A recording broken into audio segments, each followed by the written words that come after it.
morning and welcome to the Morning Expresso by the Indian Express. My name is Rahil Philippos and here is today's big story.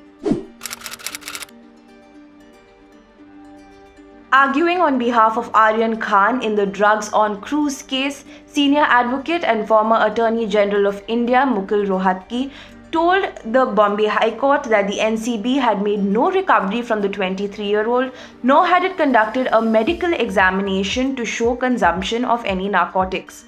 Senior advocate Amit Desai, who also appeared for Aryan, said that WhatsApp messages between him and his friends about online poker were being misinterpreted by the NCB.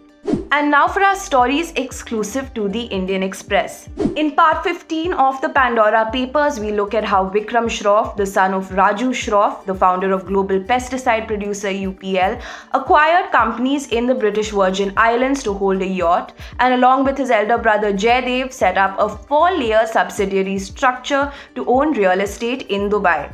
The IT Ministry is preparing a report on the key findings related to India in the internal documents leaked by Facebook whistleblower Frances Haugen, including alleged discrepancies in algorithmic recommendations for new users that lead them to misinformation and hate speech. BCCI President Sourav Ganguly is facing questions of conflict of interest. He is the co-owner of a football club along with Sanjeev Goenka, whose RSPG Ventures Limited made a successful bid of Rs 7,090 crore for the Lucknow IPL franchise at the recent high-stakes auction in Dubai.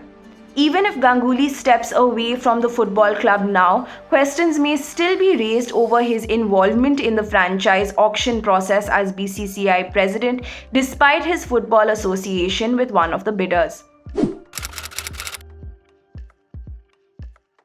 Here are our stories from the front page. 2 days after Pakistan defeated India for the first time in a World Cup match, several people, particularly students, are facing UAPA charges for cheering Pakistan's win. Besides the medical students in Srinagar who faced UAPA charges, 3 engineering students have been rusticated from their college in Agra and a private school teacher has been expelled. The UP police have arrested 2 people for their alleged involvement in the lynching of 2 BJP workers during the Lakhimpur Kheri violence last month. A second FIR was lodged in connection with the death of the 2 workers as well as the driver of one of the SUVs that mowed down 4 farmer protesters on October 3rd. The arrested persons are purportedly seen in a video of the subsequent attack and arson. One of the accused, in fact, was seen wearing a t-shirt that featured an image of slain Sikh militant leader Bhindranwale. And now for today's must-read stories. The upcoming by-election in Karnataka's Hanagal constituency is largely being seen as a litmus test for Chief Minister Basavaraj Bommai, who took charge of the state barely 3 months ago. The constituency is significant as it does fall in his home district of Haveri.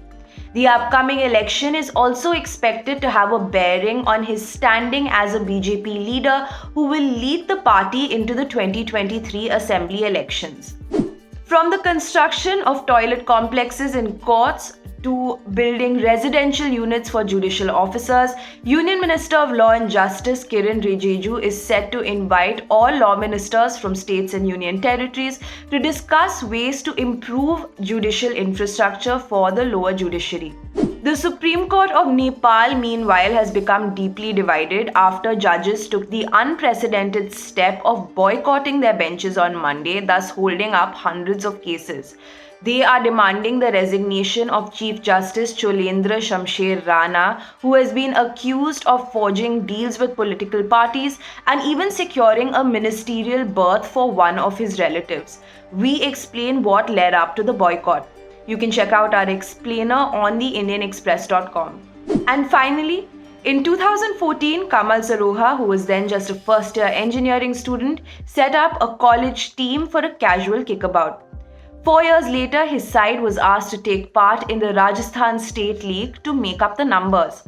Last Saturday, the club pulled off one of the most improbable heists, qualifying for the I-League, which is Indian football's second division.